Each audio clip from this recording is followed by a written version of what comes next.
Hey Internet, so today's lesson is revolve cut.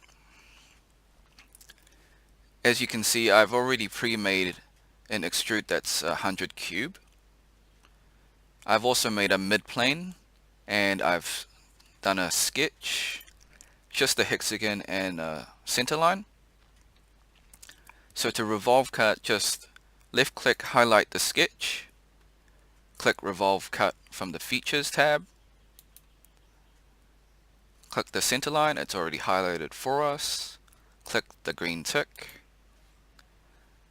As you can see, there's nothing on the outside, but if we click on this section view and maybe rotate it this way, yep, you can see it's been cut with a hexagon revolve. And I'll just change the to top view. So to move the extrude, you just hold the mouse wheel. As you can see, it's been revolved 360 with the hexagon shape, or 360.